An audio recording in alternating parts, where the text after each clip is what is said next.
부산으로 가보겠습니다. 네, 부산 시민들 대부분도 비교적 차분한 모습으로 이번 선거를 지켜보면서 결과에 대해서 당연하다는 반응을 내놓고 있습니다.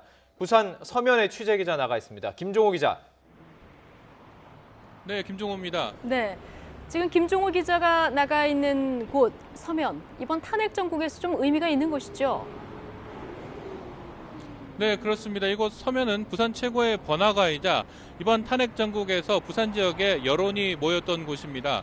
지난해 10월 박근혜 전 대통령 퇴진을 요구하는 각계의 시국 선언과 소규모 집회가 잇따르는 가운데 이곳에서 처음 주말 대규모 집회가 열리면서 여론이 더 구체화했습니다.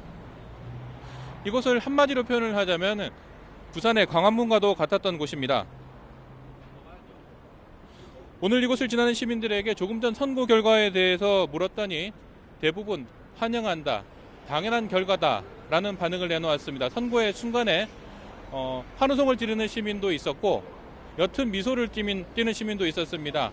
한 시민은 미리 준비해온 떡을 지나가는 시민들에게 나눠주며 함께 축하하자라는 말을 건네기도 했습니다. 물론 다 이런 반응은 아니었습니다. 어떻게 생각을 하냐는 제 질문에 말을 않거나 인상을 쓰는 시민도 있었습니다. 부산 지역에서 박근혜 전 대통령 탄핵 여론을 이끈 이곳 서면 주말 촛불 집회는 모두 17차례에 걸쳐 진행됐습니다. 촛불 열기로 뜨거웠던 때는 주최 측 추산 10만 명이 넘는 인파가 몰리기도 했습니다. 물론 부산에서도 탄핵에 반대하는 집회가 열리기도 했습니다. 하지만 대부분 집회는 주중에 열렸고 주말에는 서울로 집회가 일원화되는 모습이었습니다. 대규모는 아니지만 이곳 서면에서는 거의 매일 저녁 촛불 집회가 열렸습니다. 오늘도 저녁 7시 반에 집회가 예정돼 있습니다. 대규모 주말 촛불 집회는 그리고 또 내일 예정돼 있습니다.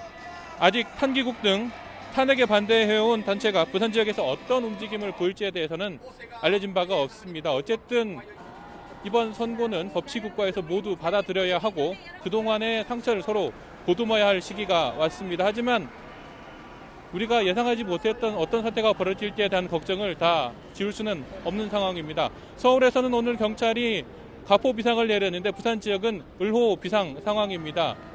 전체 경찰력의 50%가 즉시 출동할 수 있도록 대기하고 있고 전 지휘관이 정위치 근무를 하는 내용입니다. 경찰도 어떤 사태가 벌어지지 않을까 하는 걱정 속에서 시민들의 움직임을 주시하고 있습니다. 지금까지 부산 서면에서 YTN 김종호입니다.